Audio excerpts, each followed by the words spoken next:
Hi, this is Brendan Davis from Bedrock Games and the Bedrock blog, and I just want to talk about what we have going on in the podcast. Tonight at about 8 o'clock, I'm going to post a podcast discussion of New Dragon Gate Inn. This is a 1992 film produced by Choi Hark and directed by Raymond Lee. It's got a great cast starring Donnie Yen, Maggie Cheung, Bridget Lin, and Tony Leung Ka-fai. I think this is a really solid film. We're trying to do all of the Dragon Gate movies, and I'm not going to give away too much right now, but I'll just say I really like this film, and I hope people will stick around for the discussion. Definitely send me your thoughts or questions if you have any. I'm happy to include them during the movie discussion. And again, we do a long-form movie discussion without any edits, so we just kind of sit down and have a conversation. And the idea is, over the course of the conversation, hopefully insights emerge. Hopefully people look at things from different angles than they otherwise would. But we don't edit it or anything like that. So the conversation can go from 45 minutes to an hour and a half of just us talking. And we usually have some sense of where we want to go. Like we might say, okay, we're going to go through the plot, or we're going to break this up into groups of topics. But generally, once the conversation starts to naturally flow, we just allow it to. And I really like the group we have. It's me, Kenny, Adam, and Lady Chow Fung, and we should all be there this evening. And again, I'm looking forward to the discussion. And I wanted to talk about our upcoming schedule. This month, we're doing Deadly Women as a theme. We're trying to get more monthly themes as we go. And so, we started the month with 14 Amazons. We did Shadow Whip, followed by Yes, Madam. And tonight is New Dragon Inn because of Maggie Cheung and Bridget Lin being in it. And I believe next week, I'm not 100% sure on this one, but I believe we're going to be doing the tournament with Angela Mao. And it's an interesting one. It's got some Muay Thai in it, and Angela Mao's, her background is Taekwondo actually, and she's got or Hapkido, I believe, and she's got really good kicks. So we knew we wanted to do an Angela Mao movie, and that's one of the reasons why we did it is because we did another film that featured Muay Thai, and I thought this would be sort of a nice film to contrast with that one. So. Next month, we're going to be doing colors. We're going to be doing movies that are colorful. And we thought this would be a great opportunity to do the Zhang Yimou wuxia movies. So, yeah, he's the guy who directed Hero, but he also directed House of Flying Daggers and Curse of the Golden Flower. And so we're going to do all three. We're going to do them back to back. We haven't touched those movies yet. And honestly, you've probably noticed I don't really talk about Hero or House of Flying Daggers that much. I like those movies. I just assume people know about them and they're not needed to be brought to people's attention. And the same thing with a film like Crouching Tiger, Hidden Dragon. I just kind of assume people are familiar with that one already. But we're gonna cover all three, and I really think that I don't know. My personal favorites in this mix are probably Curse of the Golden Flower and House of Flying Daggers. I really like House of Flying Daggers. I think it's a nice, simple, really effective film. I think Hero's good too, but I prefer faster-paced movies sometimes. And Curse of the Golden Flower is an interesting film. It's really weird. And the first time I saw it, I wasn't sure what I thought of it, but over time, it's really grown on me. So we're going to do those for the first 3 weeks, and then we're still settling on our fourth movie for the month. Right now we're leaning toward Painted Skin Resurrection because I think that movie has a really great color scheme going throughout. We were going to do the original Painted Skin, and we still will, but I think I want to do Painted Skin Resurrection first, and then we'll maybe dive into the other Painted Skin movies. So with Painted Skin, this is a film that's been remade a bunch of times because it comes from a Pu Song Ling story, and there's I think the first one in this series was made in 2008, but then there's one by King Hu, I think in the early 90s, which is actually a really good movie. I really like that one, but it's one of these movies that's kind of it's a little bit dated, and it's a little bit obscure. I don't think that many people have seen it. And there's also earlier versions. There's another version I'd love to do, but I've only ever been able to see it without the subs, and I don't know if it's even available with English subtitles. So this is like I forget what year it was made. I don't have the date on the top of my head here, but it was quite some time ago, like I think the early 60s. And but it's got a really horrific monster in it.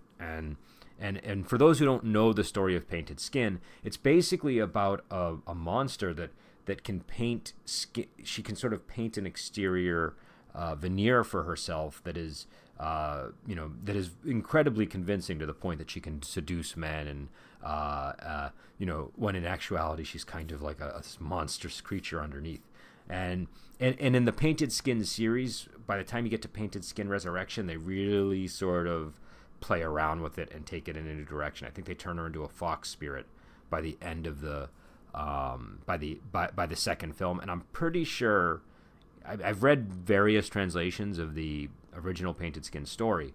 I'm quite certain she's not supposed to be a fox demon. I don't know Chinese, so it's possible maybe the translators were being inaccurate, but I really don't think it's meant to be a fox spirit. I think it's meant to be some kind of monstrous creature. The King Hu movie probably gets at it the best, in terms of sort of accurately getting the description down. I think the King Hu movie does a good job. Though again, even there, I think it takes a lot of liberties. And the first Painted Skin movie does a good job, but the choice of the monster's appearance is very unusual, and I still don't know what I think about it. I'd say the best visual depiction is probably the early '60s version. That's my favorite, but again, that one's not available in English, so I don't know what they're saying. I don't know how good of a movie it is. I just know I've seen it in Chinese, and I can't really tell you much about the plot. So in May, we're going to do a 90s theme, and so we're going to start with Wing Chun, and then we're going to go into Tai Chi Master with Jet Li and Ashes of Time. And we're not sure what our fourth movie is going to be yet, but it'll be a 90s film for sure. And if people have any requests, definitely let us know. We've done a lot of 90 movies. I'd love to do a film like Deadful Melody, but I don't think we're going to be able to obtain a copy for everybody because it's so hard to get. So I don't know what we're going to do. One of the prerequisites of having a 4-person discussion is we all need to get a copy of the movie. So that might be tough. But Wing Chun is a really great Michelle Yeoh Michelle Yeoh movie. She plays the founder of Wing Chun. Donnie Yen is in it. It's one of my favorite movies. It's kind of more of a kung fu movie, I think, than a wuxia movie, but I think the action sequences are wonderful, and I love the way the action, the dialogue sort of tie together beautifully. It's a really nice movie, and again, it's really hard to get a good copy of Wing Chun. I have about 5 copies because I've been trying to get there. I saw one version of it that looked pristine, and I've never been able to find it myself. So all my copies are crap, but I still have the complete movie, and it's just that some of the versions that are out there are just, I don't know, the image quality is bad. I'll put it that way. So that's what we got going on.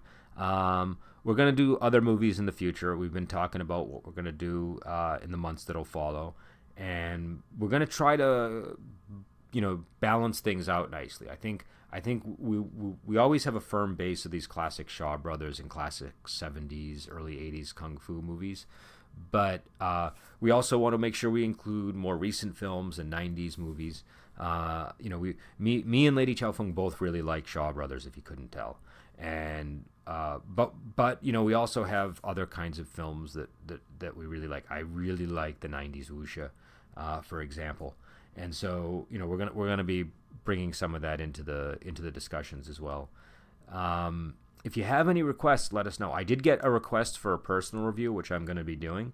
I'm usually pretty slow to get to those, but I do get to them, and I've been reviewing like other types of films, in between these podcasts. So the stuff that I'm sort of looking at now, because I'm working on the Strange Tales things, is I'm really going through a lot of the vampire films, and I'm not going to review all of them. Some I don't think are worth reviewing necessarily. One of these, I'd like to do a review of Mr. Vampire at some point, but what I really like to do on the personal reviews is movies I haven't seen before. So when I find a horror movie that I haven't seen, I'll review it. If I find a wuxia movie that I haven't seen, I'll review it. And I have a couple lined up that I'll hopefully get to. So I'm looking forward to doing those. And again, those are much more casual. Those are just sort of me rambling about the movie. And my aim really is just to give my reaction and my thoughts. And so again, tonight we have new Dragon Inn, and next week we'll probably be doing the tournament, and then we're going to get into our sort of colorful themed films.